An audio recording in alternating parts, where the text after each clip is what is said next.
Dans cette vidéo, je vais vous expliquer ce que c'est que la trigonométrie. Alors, la trigonométrie, ça se passe dans les triangles rectangles. Donc voilà, j'ai commencé par tracer un triangle rectangle. Je connais rien sur ses dimensions, je sais juste qu'il est là un angle droit. Je vais maintenant tracer un deuxième triangle et rectangle, et la seule chose que je sais, c'est que ces deux triangles ont le même angle. Eh bien, dès que j'ai deux triangles rectangles qui ont en plus un angle aigu qui a la même mesure, je peux les superposer comme ça. Et cette figure-là, normalement, ça vous rappelle des choses qu'on a fait sur le théorème de Thalès. Donc, rapidement, je vous les rappelle. Comme on a ici deux angles droits, on a deux droites parallèles. On a bien 5 points distincts, deux droites sécantes, deux droites parallèles. Alors, on avait vu que le théorème de Thalès, ça venait de ce tableau-là. Je vais trier d'abord les côtés du premier triangle A1, B1, C1. Son hypoténuse, c'est le côté A1, C1. Par rapport à l'angle A, son côté adjacent, c'est le côté ici A1, B1. Et le côté opposé de l'angle, c'est ici le côté B1, C1. Je fais pareil avec le deuxième triangle. Dans le triangle A2, B2, C2, l'hypoténuse, c'est le côté A2, C2. Son côté adjacent par rapport à l'angle A, il est ici, c'est le côté A2, B2. Et le côté opposé, c'est le côté B2, C2. On avait vu avec le théorème de Thalès que ce tableau est forcément un tableau de proportionnalité et qu'on a un coefficient de proportionnalité pour passer de la première à la deuxième ligne qu'on peut calculer de 3 façons différentes. Voilà, 3 façons différentes de calculer ce coefficient de proportionnalité et on avait donc cette égalité qu'on utilisait pour calculer des longueurs. Ça, c'est le théorème de Thalès. Voyons maintenant ce qu'on appelle la trigonométrie. Alors, la trigonométrie, c'est dans le même tableau, mais cette fois-ci, on va s'intéresser au coefficient de proportionnalité entre les colonnes. Si je prends le coefficient de proportionnalité ici, entre la première et la deuxième colonne, je peux le calculer en utilisant ces deux nombres-là, en calculant A1, B1 divisé par A1, C1, ou alors en utilisant ces nombres-là. Et c'est dans les deux cas, on va trouver le même résultat. Ce résultat, on l'a trouvé à chaque fois en divisant dans chacun des deux triangles le côté adjacent de l'angle par l'hypoténuse du triangle. Eh bien, ce nombre-là, en mathématiques, on va l'appeler le cosinus de l'angle CAB. Alors, pourquoi de l'angle?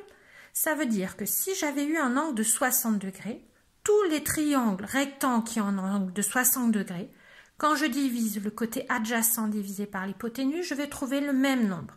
Mais si je prends un angle de 73 degrés, dans tous les triangles qui auront un angle aigu de 73 degrés, je vais trouver une autre mesure, la même à chaque fois.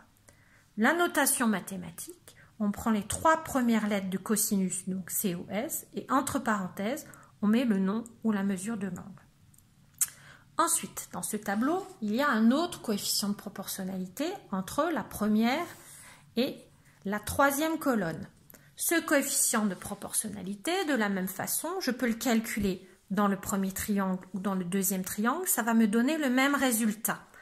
Donc, en calculant B1C1 divisant par A1C1 ou B2C2 divisé par A2C2, à chaque fois en divisant le côté opposé par l'hypoténuse, je trouve le même nombre. Et bien, ce nombre-là, en mathématiques, on l'appelle le sinus de l'angle CAB. Et la notation mathématique, comme tout à l'heure, on prend juste les 3 premières lettres en minuscules SIN et entre parenthèses, on met le nom ou la valeur de l'angle. Et enfin, toujours dans le même tableau, nous avons encore un dernier coefficient de proportionnalité entre la troisième et la deuxième colonne. Ce coefficient de proportionnalité, toujours pareil, je peux le calculer dans le premier triangle ou dans le deuxième, en divisant à chaque fois le côté opposé par le côté adjacent. Ce coefficient de proportionnalité sera donc le même dans tous les triangles qui ont la même mesure d'angle et on va le nommer la tangente. La notation, c'est les 3 premières lettres en minuscules et entre parenthèses le nom de l'angle. Donc, à retenir de tout ça,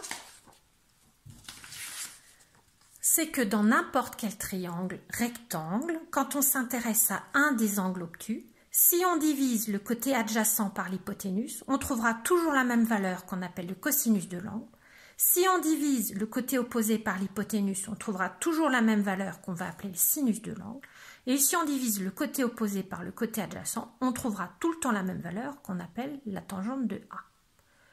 Alors, avant de finir, juste un tout petit mot, mais on rentrera dans les détails plus tard, sur ce à quoi ça va nous servir.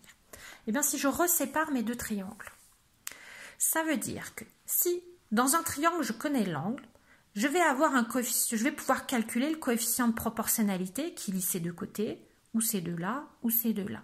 Et ce coefficient de proportionnalité, après, je pourrais l'utiliser dans tous les autres triangles dont je connaîtrai la mesure d'un angle, mais il montrait un côté. Alors par contre, ce coefficient de proportionnalité, il est différent pour 1 degré, 2 degrés, 3 degrés, 4 degrés, 5 degrés, 28 degrés, 38 degrés. Cet angle-là peut mesurer n'importe quelle valeur entre 1 degré et 89 degrés. Alors ça fait beaucoup de coefficients de proportionnalité. On verra qu'on va pouvoir utiliser nos calculatrices scientifiques. Sur toutes les calculatrices, vous allez trouver une touche sinus, cosinus, sinus. Donc, on va voir. Si je veux savoir quelle est la valeur du coefficient d'un angle de 32 degrés, je vais lui demander sinus de 32 degrés et la calculatrice a en mémoire cette valeur. Alors là, on voit que j'ai un nombre avec plein de chiffres après la virgule, forcément, puisque le sinus est le résultat d'une division, ça va nous arriver souvent. Autre remarque, le sinus, c'est le côté opposé divisé par l'hypoténuse. L'hypoténuse est forcément le plus grand côté des trois, donc c'est pas étonnant que je trouve un nombre qui soit entre 0 et 1. Mais tout ça, on en reparlera plus tard.